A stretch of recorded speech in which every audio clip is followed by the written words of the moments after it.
മലയാള നോവലിലും കഥയിലും പെൺപക്ഷ ഭാവുകത്വത്തിന്റെ കൊടിയടയാളമായി മാറിയ സാറാ ജോസഫിന് 2024 മാതൃഭൂമി സാഹിത്യ പുരസ്കാരം 3 ലക്ഷം രൂപയും പ്രശസ്തി പത്രവും ശില്പവും അടങ്ങുന്ന പുരസ്കാരം മെയ് ആദ്യം സമ്മാനിക്കുമെന്ന് മാതൃഭൂമി ചെയർമാൻ മാനേജിംഗ് എഡിറ്ററുമായ പി ചന്ദ്രനും മാനേജിംഗ് ഡയറക്ടർ വി ശ്രേയസ് കുമാറും അറിയിച്ചു. NS പാറയൻ അധ്യക്ഷനും ലീലാവതി, സന്തോഷ് കുമാർ എന്നിവർ അംഗങ്ങളുമായ ജൂറിയാണ് ജയരാവിനെ തെരഞ്ഞെടുത്തത്. സാറാ ജോസഫിന്റെ സാഹിത്യം വാക്കുകൾ കൊണ്ട് അവർ സാംസ്കാരിക ചരിത്രത്തിൽ ഉയർത്തിയ സ്നേഹ കലാപമാണെന്ന് വിധികർത്താക്കൾ അഭിപ്രായപ്പെട്ടു. ആധുനികാനന്തര നോവലിൽ ഈ എഴുത്തുകാരി കൊണ്ടുവന്ന കുതിപ്പുകൾ നമ്മുടെ സാഹിത്യ സംവേദനത്തെ ആഘാതമാക്കുകയും ഭാഷയുടെ ജ്വലനശക്തിയെ വീണ്ടെടുക്കുകയും ചെയ്തു.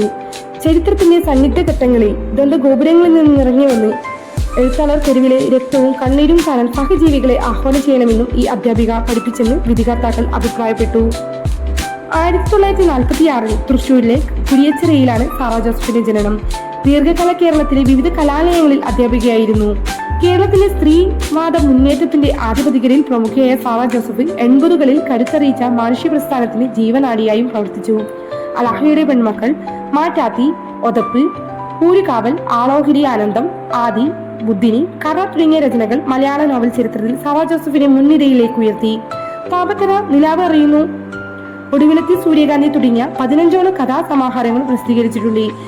കേരള സാഹിത്യ അക്കാദമി പുരസ്കാരങ്ങളും വയലാർ പുരസ്കാരമടക്കം മലയാളത്തിലെ പ്രമുഖ അവാർഡുകളും സാറാ ജോസഫിനെ തേടിയെത്തിയിട്ടുണ്ട്.